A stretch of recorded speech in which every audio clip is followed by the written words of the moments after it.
Welcome, Anthony Mershak. This is a question and answer for your short film documentary, Beirut After 40, which you are the director, producer, writer, and survivor. What does it mean, Beirut After 40? Beirut After 40 is my short documentary about the non-nuclear explosion in history happened in Beirut on 4 August 2020. How all the Lebanese survived that day, how they lived during that tragedy. Why did you decide to do this short documentary film?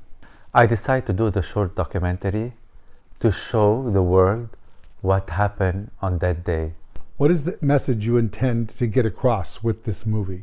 From this short documentary, I want to show that this explosion, it's against humanity, and the Lebanese are still suffering till today. What was the first thing that went through your mind when this explosion occurred? The first second that the explosion happened, you cannot think about nothing. I didn't feel, I didn't hear, I didn't see. I felt like my body gonna explode. It was like a balloon flying in a dark fog, and you don't have the power to stand. I was saying in my mind, what happened? What really happened? I'm still alive, I'm dreaming. What did you think about? Did you think of death, your family, what your outcome was going to be? What was it that you thought when this happened? What went through your mind at that moment of the explosion? Of course, I thought that everyone is in danger. I felt that my family is in danger. I felt like my friends are dead. I couldn't realize because it was really hard to know what happened. When someone says Beirut explosion, what does that mean to you? When someone say Beirut explosion, the first minute I remember the dead people in the scene of the explosion. It was really hard to see babies, to see old ladies, old men, teenagers, injuries, dead, victims. It's so hard. We lost 218 deaths and more. There is 7,500 injuries.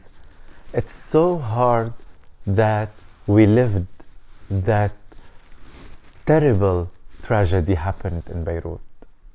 What do you remember most about that day? The most about that day that I remember a father that he was carrying his child in his hands and crying, and he was telling me, what should I do? And his baby was died in his hands, and I'm not realizing what I'm seeing because it's not a movie, it's not acting, it's not actors, it's reality. I didn't realize that this is very horror. It was so scary what I'm watching, and I still can't sleep from these bad memories. What did you learn from that day? I learned from that day to survive. It's so hard. What are the effects that this day brought upon you, psychologically, emotionally, mentally? What did they have on you? Psychologically, I'm still living in my PTSD about what happened on that day. Emotionally, I still cry from time to time on that day. Physically, I don't have the energy that I have it before. If someone knows me, I'm not Anthony before. I am a new Anthony.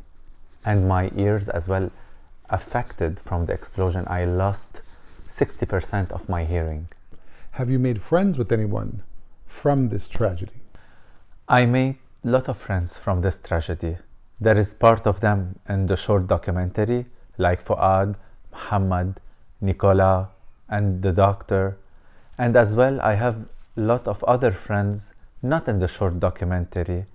I met them, part of them from the injured people, and the others are from the family that they lost a son, a mother, a father.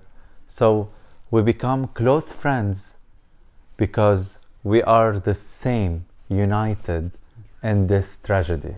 What is the reason behind the movie?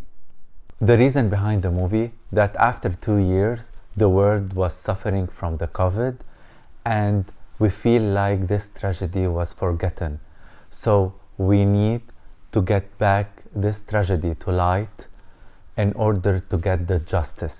What is the thing most that you want people to remember after watching your movie? I want people to remember Beirut every day, every minute, every second.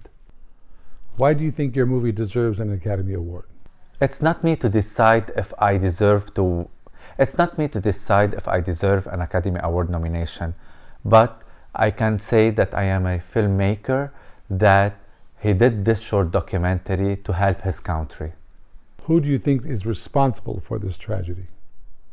I don't know who's responsible of this tragedy.